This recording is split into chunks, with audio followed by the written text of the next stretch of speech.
నమస్కారం. ముందుగా headlines. Producer Bandla Ganesh ఇంటికి టీపీసీసీ అధ్యక్షుడు రేవంత్ రెడ్డి వెళ్లారు. దాదాపు 2 గంటల పాటు ఆయనతో చర్చించారు.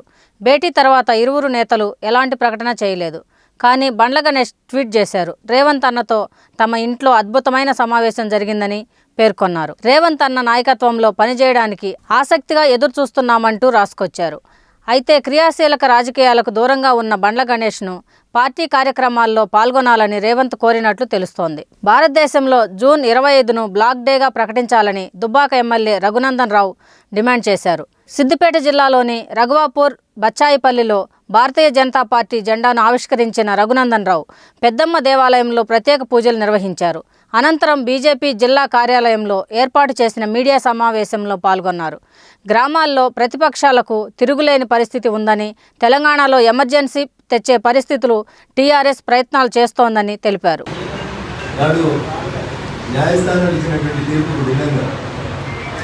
ఈ దేశంలో గౌరవనీయులు బిఆర్ అంబేద్కర్ రచించినటువంటి రాజ్యాంగ విలువల్ని దుంగలో దొరికి పత్రికా స్వేచ్ఛతో పాటు ప్రతిపక్షాల గొంతులు నొక్కినటువంటి ఒక దుర్దినం జూన్ 25.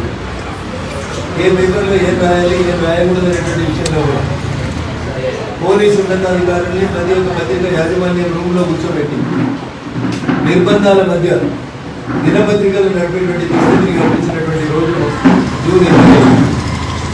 అట్లాంటి ఆ భయంకరమైనటువంటి వాతావరణంలో సుమారు 21 నెలల పాటు ఎమర్జెన్సీని పారదోలి నాటి నిర్ణయాన్ని తప్పని నిరూపించి భారతదేశం ఒక గొప్ప ప్రజాస్వామిక దేశంగా పరిణమిల్లాలని చెప్పి 21 మార్చి 1977 వరకు జరిగినటువంటి ఎమర్జెన్సీని సమర్థవంతంగా ప్రజలు తిప్పికొట్టారు.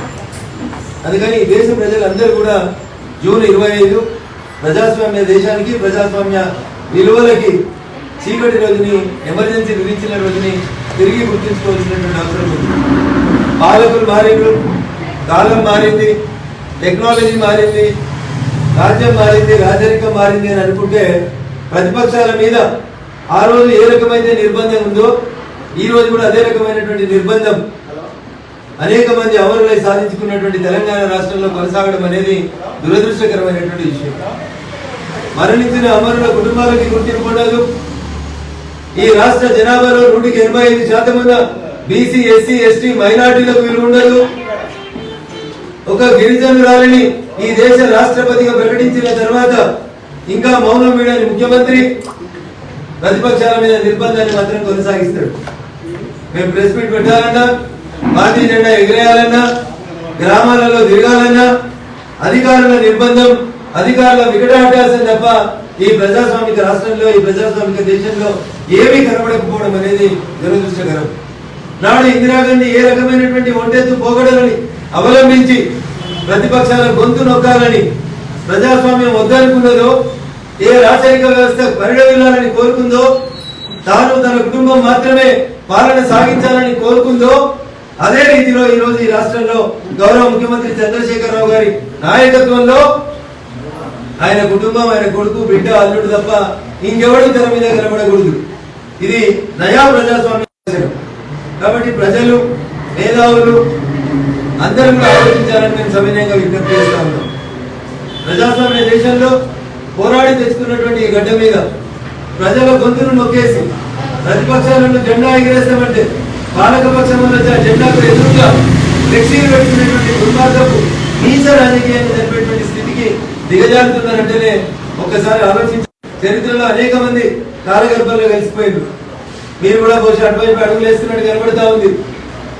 మీద ఈ రకమైనటువంటి నిర్బంధాలు, ఈ రకమైనటువంటి ఒత్తిళ్లు, ఈ రకంగా పోలీస్ పాలన కొనసాగించాలని మీరు అనుకుంటే ప్రజలు తిరగబడతారు. ఖచ్చితంగా మీ పాలనకి చరమగీతం పాడతారు. మళ్ళొకసారి తెలంగాణ రాష్ట్రంలో ఎమర్జెన్సీ లాంటి రోజుల్ని తేవాలని చూస్తున్నటువంటి మీకు గుణపాఠం చెప్తారని చెప్పి ఈ సందర్భంగా కేసీఆర్ గారికి హెచ్చరిస్తూ, అది భూ నిర్వాసితుల విషయంలో అయినా, భారతీయ జనతా పార్టీ జెండాలు ఎగిరేసే విషయాల్లో అయినా, లేదా సర్పంచులు తమకు నచ్చిన పార్టీలో జాయిన్ అయినప్పుడు ఉపాధి హామీ పథకం నిధులు ఇచ్చే విషయంలో అయినా దయచేసి నిష్పక్షపాతంగా వివరించాలని చెప్పి ఈ రాష్ట్ర ప్రభుత్వానికి నేను భారతీయ జనతా పార్టీ పక్షాన విజ్ఞప్తి చేస్తూ, ఇట్లాంటి దుర్దినం ఈ దేశ చరిత్రలో మరొకసారి రాకుండా జాగ్రత్త పడాల్సిందిగా ప్రజలందరూ కూడా నిత్య జాగరూకతతో మెదలాలని చెప్పి నేను ప్రజలందరూ కూడా సవినయంగా ఈ సందర్భంగా అప్పీల్ చేస్తాను.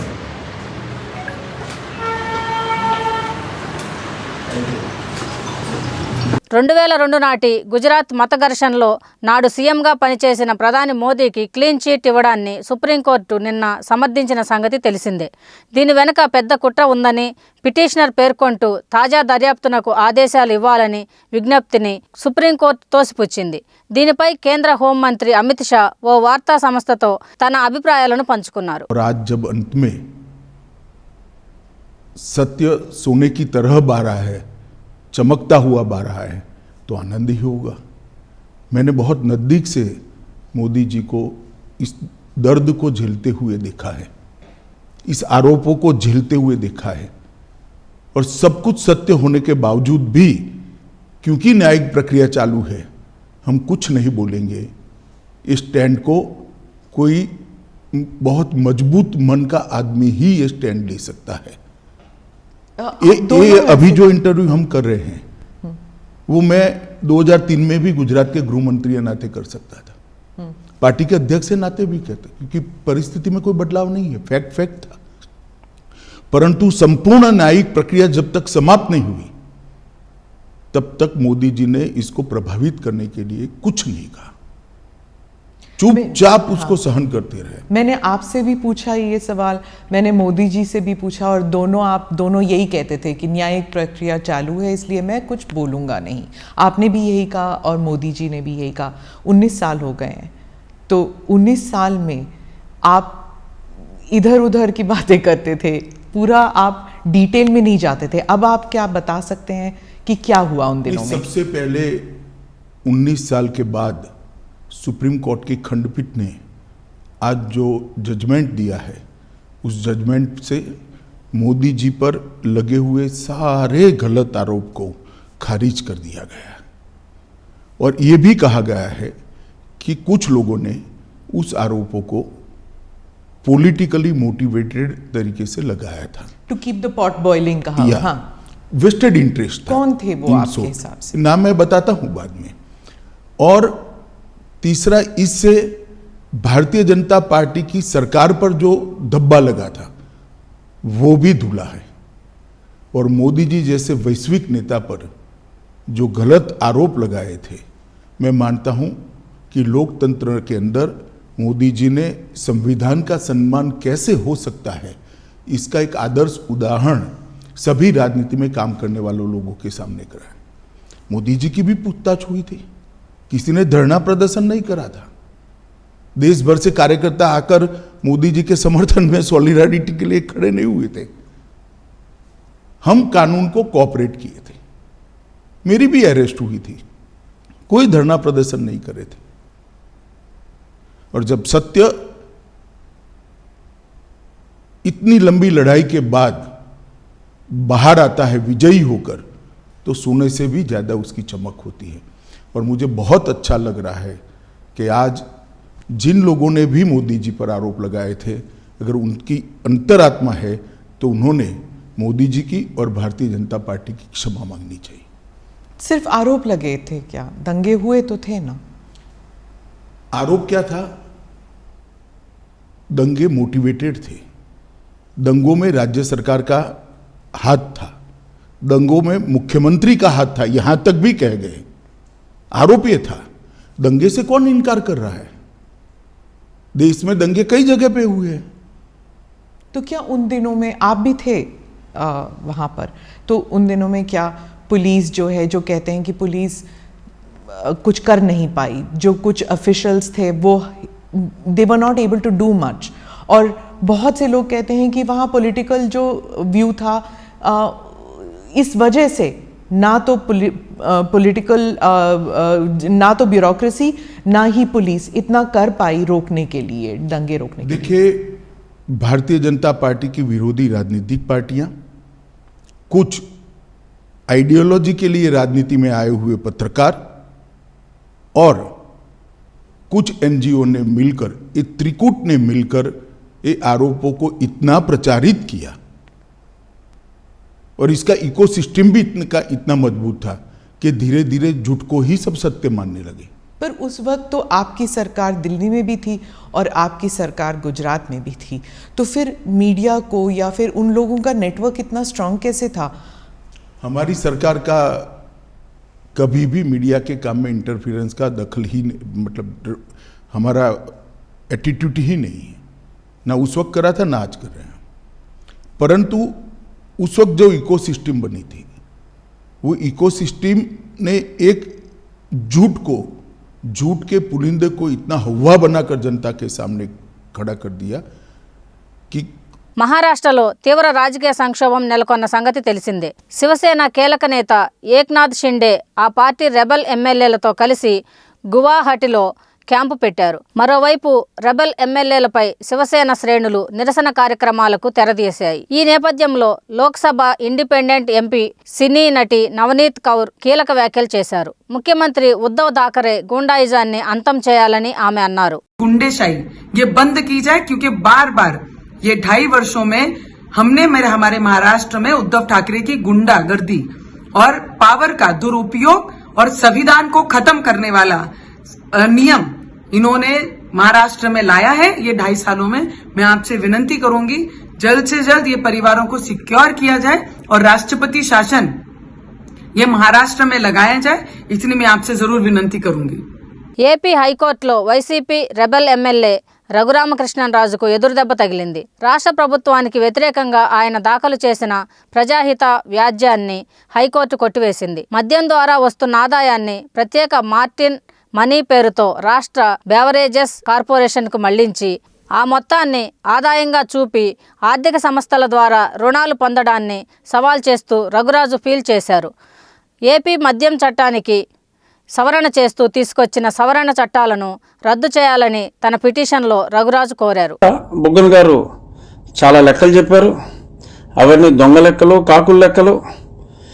కార్పొరేషన్ పేర్ల మీద చేసిన దారుణమైన రుణాల గురించి ఆ అప్పుల లెక్కల్లో చూపెట్టకుండా దొంగ లెక్కలు పెట్టి, అంతేకాకుండా మరి చెల్లించవలసిన బకాయిలు 1,50,000 కోట్లు ఉంటే మరి దాన్ని ఊసెత్తకుండా ఈ రకంగా కాకుల లెక్కలు అక్కడ చెప్పి కాకి వీళ్ళు ఇచ్చిన లెక్కలే చూసి అదే నిజం అనుకుంటున్నారు. వాళ్ళు ఎన్నోసార్లు నాకు తెలిసి నేను కూడా మాట్లాడా స్థానిక అధికారులతో, కాగ్ అధికారులతో. వాళ్ళు ఇచ్చిన లెక్కల్ని చూడాలి తప్ప వాళ్ళని మరి ఇన్వెస్టిగేట్ చేసే అవకాశం ప్రస్తుతం వాళ్ళకి లేదు. కాబట్టి ఈ దొంగ లెక్కలతో, సాక్షి రాతలతో కాలక్షేపం చేస్తున్నారు. బట్ ఈరోజు కాకపోతే ఇంకొక 4 రోజుల్లో అయినా ఆ లెక్కలన్నీ ఖచ్చితంగా బయటికి తీయటం జరుగుతుంది. బుగ్గన్ గారి లెక్కలు, దొంగ లెక్కలు అన్నీ కూడా అతి త్వరలో బయటకు వస్తాయి. ఇందులో ఎటువంటి సందేహం లేదు. ఏదైతే ప్రస్తుతం చెల్లించవలసిన బకాయిలతోటి కలిపి 8 లక్షల కోట్లు ప్రస్తుతం రాష్ట్ర ప్రభుత్వానికి బకాయి ఉందో అది 100కి 100 నిజం. ఈ లెక్కలు మభ్యపెట్టే లెక్కలు కాకుండా మరి ఒక మీటింగ్ ఏదన్నా ఈసారి ఢిల్లీ వచ్చినప్పుడు, అంటే ఇప్పుడు ఇక్కడే ఉంటున్నారనుకోండి బుగ్గన్ గారు, ఈసారి ఢిల్లీలో మరి ఒక మీటింగ్ అరేంజ్ చేస్తే మరి నా దగ్గర ఉన్న లెక్కలు నేను తీసుకొస్తాను, కొందరు ఈ సంబంధిత అధికారులను తీసుకొస్తాను, ఐటెం బై ఐటెం చూసుకుందాం. అలాగే ఇంకొకటి, నీ ప్రభుత్వం చెల్లించవలసిన 1,50,000 కోట్ల బాకీలు ఇందులో తీసుకున్నావా లేదా? విసన్నపేట మండలంలో నాటుసారా నిర్మూలనపై పోలీస్ ఎస్ఈబీల ఆధ్వర్యంలో సంయుక్తంగా నిర్వహించిన అవగాహన కార్యక్రమం నర్సాపురం, కలగర, వేమిరెడ్డిపల్లి తండాల్లో నాటుసారా తయారీ, విక్రయాల వలన జరిగే దుష్పరిణామాలపై ప్రజలకు వివరించిన డీసీపీ మేరీ ప్రశాంతి.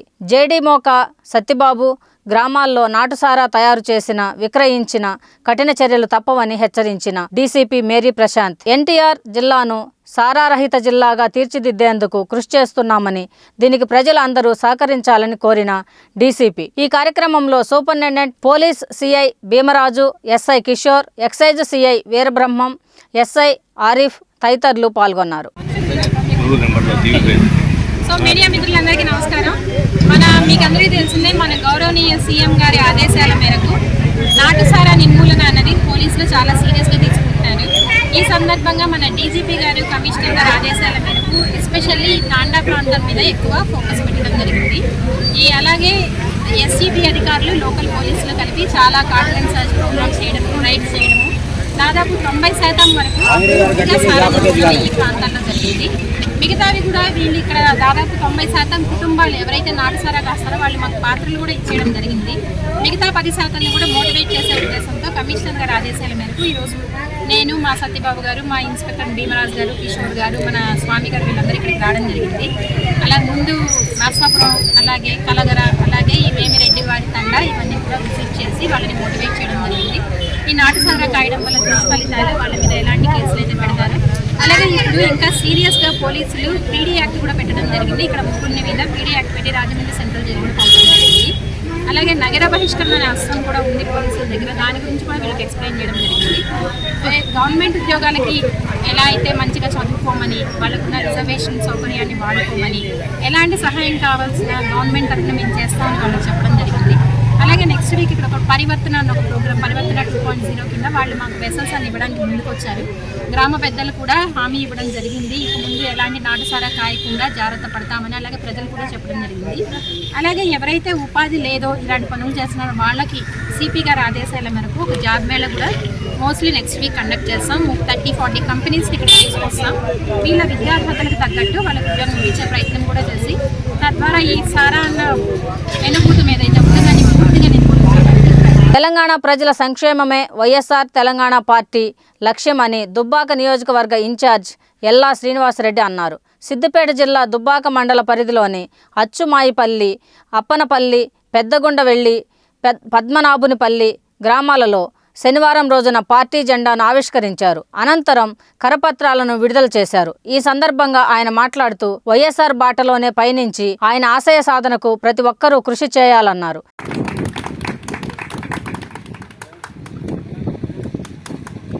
షర్మిలక్క గారి నాయకత్వం, YSR Telangana party, YSR Telangana party, YSR Telangana party.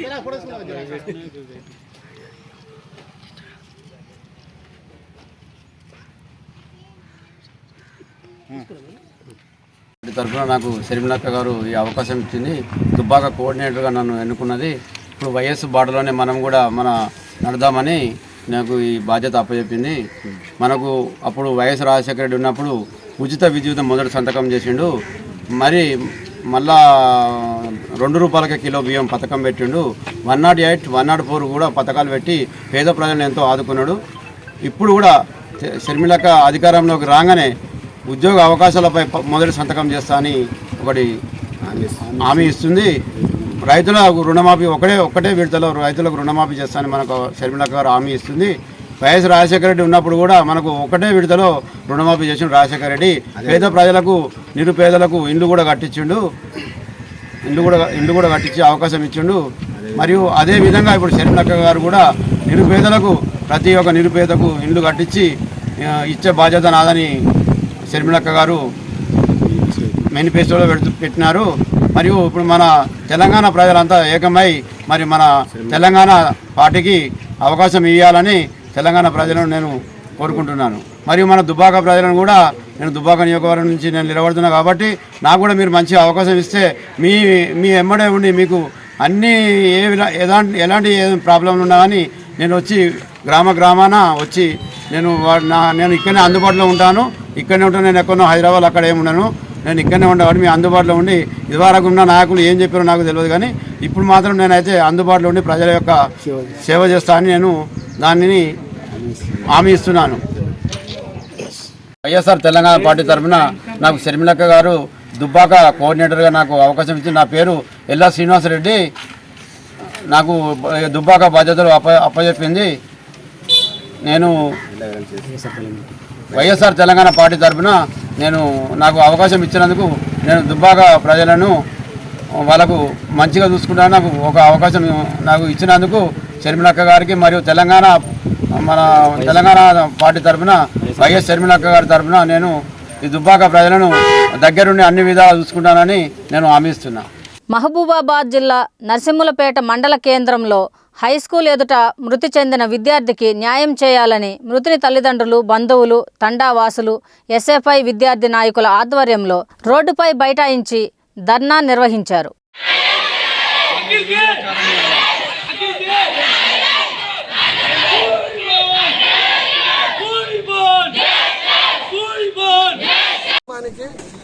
Express టైప్లో గవర్నమెంట్ ఉద్యోగం టైప్లో ఒకటి ఇచ్చి కుటుంబాన్ని ఆదుకోవాలని ఎంఈఓ సార్కి రిప్రజెంటేటివ్ ఇవ్వడం జరిగింది.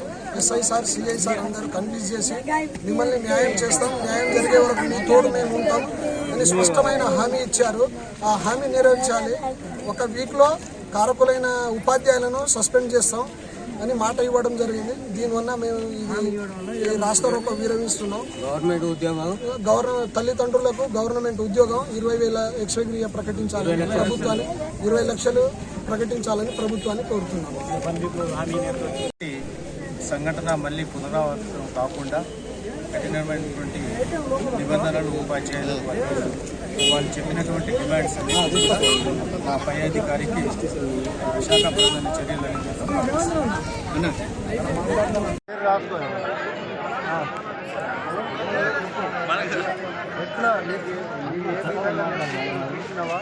అనే చెప్పాలి.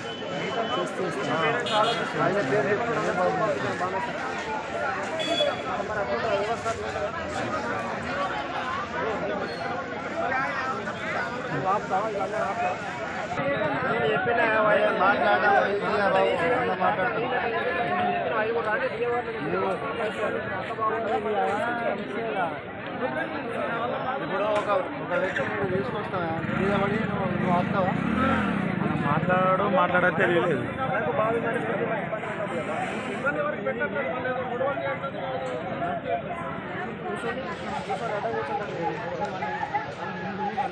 అన్నీ మాట్లాడితే సార్ వస్తాండే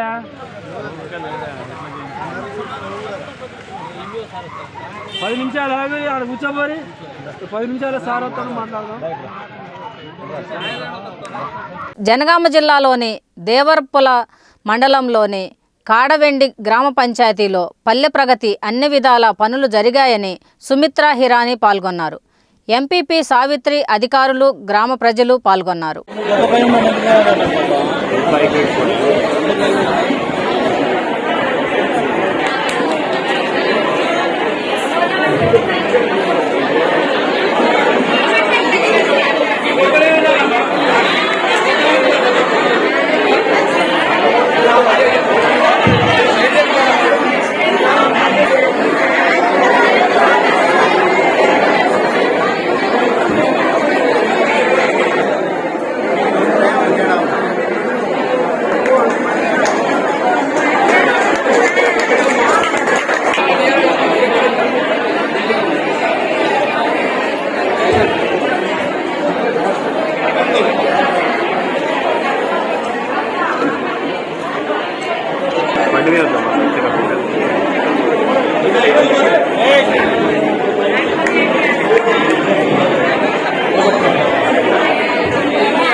ప్రతి ఒక్కరూ ఉన్నతంగా చదవాలన్నది సీఎం జగన్ ఆశయమని, రాష్ట్రంలో నిరుద్యోగి ఉండకూడదన్నది వైఎస్ఆర్సీపీ లక్ష్యమని రాజ్యసభ ఎంపీ విజయసాయిరెడ్డి అన్నారు. జిల్లాలోని ప్రొద్దుటూరు సిబిఐటిలో శనివారం ఉదయం పార్టీ ఆధ్వర్యంలో మెగా జాబ్ మేళా నిర్వహించారు. ఈ జాబ్ మేళాను ఎంపీ విజయసాయిరెడ్డి ప్రారంభించారు. ఎవరైతే నిరుద్యోగులు ఉన్నారో వారందరికీ కూడా ఉద్యోగ అవకాశాలు కల్పిస్తే వారి ఉద్యోగం వల్ల వారి స్వంతంగా వారి కుటుంబానికి అదేవిధంగా రాష్ట్రానికి, రాష్ట్ర అభివృద్ధికి దోహదపడతారన్నటువంటిది సుస్పష్టం. ఆ దిశలో ప్రయాణం చేస్తూ గౌరవ ముఖ్యమంత్రి వర్యులు ఇచ్చినటువంటి ఆదేశాల మేరకు రాష్ట్రంలో అన్ని ప్రాంతాల్లో, అంటే గతంలో మనం తిరుపతిలోను, గుంటూరులోను, విశాఖపట్నంలోను మెగా జాబ్ మేళాస్ నిర్వహించాం. 350 కంపెనీస్ పార్టిసిపేట్ చేశాయి. 40,243 ఉద్యోగాలు ఇచ్చాం. అదే 3 దశల్లో మనం చేసినటువంటి ఆ జాబ్ మేళా తరువాత నాలుగవ దశలో ఇక్కడ కడపలో మన ముఖ్యమంత్రి గారి స్వంత జిల్లాలో ఈ యొక్క మెగా జాబ్ మేళా రేపు నిర్వహించబోతా ఉన్నాం. అవినాష్ గారు ఎంపీ గారు చెప్పినట్టుగా 120 కంపెనీలు ఇంచుమించుగా 10,000 పైచిలుకు ఉద్యోగాలు కల్పిస్తామన్నటువంటి ఒక మంచి సంకల్పంతో ఈ యొక్క జాబ్ మేళా ఇక్కడ రేపు నిర్వహించబోతా ఉన్నాం. మీ అందరికీ కూడా తెలుసు, రాష్ట్రం సర్వతోముఖాభివృద్ధి చెందాలి అని అంటే వ్యవసాయ రంగం, పారిశ్రామిక రంగం, సేవా రంగం ఈ మూడు కూడా సమాంతరంగా అభివృద్ధి చెందాలి. ఆ దిశలో ఉద్యోగావకాశాలు కల్పించాలి. యువతకి ఎప్పుడైతే ఉద్యోగావకాశాలు కల్పిస్తామో వారి యొక్క ఆలోచనలు వేరే రకంగా వెళ్లకుండా ఉద్యోగం మీద వాళ్ళు దృష్టి పెట్టి రాష్ట్ర అభివృద్ధికి ఉపయోగపడతారు. కాబట్టి మనం ఉద్యోగ అవకాశాల కల్పన అటువంటిది అత్యంత ప్రాధాన్యమైనటువంటి విషయం. మీరు ఒక్కసారి గతంలో ప్రభుత్వంతో కంపేర్ చేసి చూసుకుందాం. ఈ యొక్క జాబ్ మేళాని చంద్రబాబు నాయుడు గారు విమర్శిస్తూ ఉన్నారు. నేను ఒక్కటే చెప్తా ఉన్నా, 14 సంవత్సరాల ముఖ్యమంత్రి కాలంలో మీరు ఇంచుమించుగా 60 ప్రభుత్వ రంగ సంస్థల్ని మీరు మూసేశారా లేదా? మీరు ఉద్యోగాలు ఇచ్చేంత బదులుగా ఉద్యోగాలు తీసేసినటువంటి ప్రభుత్వం చంద్రబాబు నాయుడు ప్రభుత్వం. ఈరోజు ధైర్యంగా మన గౌరవ ముఖ్యమంత్రి వర్యులు జగన్మోహన్ రెడ్డి గారు చెప్తా ఉన్నారు, చంద్రబాబు నాయుడు తన 14 సంవత్సరాల్లో ఎన్ని ప్రభుత్వ రంగ సంస్థలను మూసేశాడు, నిరుద్యోగులకు ఇవ్వాల్సింది ఇవ్వకుండా ఉన్న ఉద్యోగాలు ఊడగొట్టాడు. తన 14 సంవత్సరాల ముఖ్యమంత్రి కాలంలో ఒక్క జాబ్ మేళా నిర్వహించాడా అన్నటువంటిది ఒక్కసారి తనలో తాను కానీ ఆలోచించుకుంటే ఇప్పటి ప్రభుత్వాన్ని విమర్శించకుండా అతను గమ్ముకుంటాడనేటటువంటిది నా ఉద్దేశం. ఇక తను ఉద్యోగావకాశాలు కల్పించడానికి బదులుగా ఉద్యోగావకాశాలు కల్పిస్తున్నటువంటి మనల్ని విమర్శించే హక్కు తనకు లేదు అన్నటువంటి విషయాన్ని నేను తెలియజేసుకుంటా ఉన్నా. ఇక దేశ చరిత్రలోనే ఏ ముఖ్యమంత్రి కూడా 60 ప్రభుత్వ రంగ సంస్థలను మూసేసి ఉన్న ఉద్యోగాలను ఓడగొట్టిన ఘనత ఈ దేశంలో ఎవరికీ లేదు, ఒక్క చంద్రబాబుకు తప్ప. అందుకే చంద్రబాబు నేను అభినవ పులకేశిని వర్ణిస్తా ఉన్నా. అటువంటి వ్యక్తిని మీరు నమ్మొద్దు. మన ప్రభుత్వం, జగన్ గారి ప్రభుత్వం కంకణం కట్టుకొని నిరుద్యోగ సమస్య అన్నటువంటిది రాష్ట్రంలో లేకుండా ఈ యొక్క ప్రక్రియ అన్నటువంటిది నిరంతర ప్రక్రియగా ప్రతి ఒక్కరికి కూడా, ప్రతి నిరుద్యోగికి, చదువుకున్నటువంటి ప్రతి ఒక్క విద్యార్థులకి ఉద్యోగ అవకాశాలు వచ్చేంత వరకు ఈ యొక్క ప్రక్రియ కొనసాగుతుందని మీ అందరికీ కూడా నేను విజ్ఞప్తి చేసుకుంటా ఉన్నా. మీ అందరికీ కూడా తెలుసు, ప్రపంచంలోనే, ఆంధ్ర రాష్ట్రం వదిలేసేయండి, ప్రపంచంలోనే ఈ యొక్క కరోనా వల్ల ఉద్యోగాలన్నీ కూడా పోతా ఉన్నాయి. ఆర్థిక మాంద్యం నెలకొల్పుతా ఉంది. ఈ నేపథ్యంలో మన రాష్ట్ర పరిస్థితి అన్నటువంటిది రీసెంట్గా మీరు చూసుంటారు. నిన్న మొన్నట్లో విడుదల చేసినటువంటి ప్రకటనలో ఎన్ని కష్టాలు ఎదురవుతున్నప్పటికీ కూడా మనం ప్రజలకు ఉపయోగపడే, లబ్ధిపడేటటువంటి పథకాలను మనం విస్మరించకుండా పథకాలను కొనసాగిస్తూ ఉద్యోగావకాశాలు కల్పించడం, ప్రపంచం మొత్తం మీద ఉద్యోగాలు ఊడిపోతున్నప్పటికీ కూడా మన రాష్ట్రంలో ఉద్యోగాలు ఇవ్వడం అన్నటువంటిది నిజంగా చాలా గొప్ప విషయం. దీన్ని మనం భారీ ఎత్తున మనం చంద్రబాబు నాయుడు లాగా ప్రచారం చేసుకోవటం లేదు, కానీ నిజంగా ప్రజలందరికీ కూడా మేలు చేస్తున్నటువంటి ప్రభుత్వం ఇది కాకుండా ఏపీపీఎస్సీలో మనం ఎన్నో ఉద్యోగాలను కల్పిస్తూ ఉన్నాం. 3 సంవత్సరాల కాలంలోనే 5 లక్షల ఉద్యోగాలు కల్పించినటువంటి ఘనత ఈ ప్రభుత్వానికి. రాబోయేటటువంటి 2 సంవత్సరాల్లో కూడా మరిన్ని ఉద్యోగాలు కల్పిస్తాం.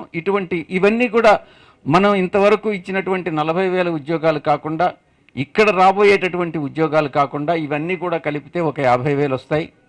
మరి 2 సంవత్సరాల్లో మరిన్ని ఉద్యోగాలు కూడా మనం కల్పిస్తామని మీ అందరికీ కూడా విజ్ఞప్తి చేసుకుంటా ఉన్నాను. మన గౌరవ ముఖ్యమంత్రి గారు జగన్మోహన్ రెడ్డి గారు అధికారం చేపట్టిన తర్వాత ముఖ్యంగా కడప జిల్లాకి మీ అందరికీ కూడా తెలుసు ఎన్ని భారీ పరిశ్రమలు వచ్చాయి, ఎన్ని మధ్యతరగతి పరిశ్రమలు వచ్చాయి, ఎన్ని పరిశ్రమలను ఇక్కడికి తీసుకొస్తున్నారు, ఎన్ని రాబోతున్నాయి అన్నటువంటి విషయాన్ని చెప్పనక్కర్లేదు, మీ అందరికీ కూడా తెలుసు. మిగతా అన్ని జిల్లాలతో పాటు దీన్ని మరింతగా కూడా అభివృద్ధి చెందించేలా చేయాలన్నటువంటిదే ఆయన మంచి సంకల్పం. ఇక సోషల్ జస్టిస్కి వస్తాం. మన గతంలో మనం నిర్వహించినటువంటి జాబ్ మేళాస్లో ఇంచుమించుగా 50% మహిళా సాధికారత అన్నటువంటిది జగన్మోహన్ రెడ్డి గారి ప్రభుత్వం ఆయన ఉద్దేశం. ఇవి ఇప్పటి వరకు అప్డేట్స్. మరిన్ని అప్డేట్స్తో మళ్ళీ కలుద్దాం. నమస్కారం.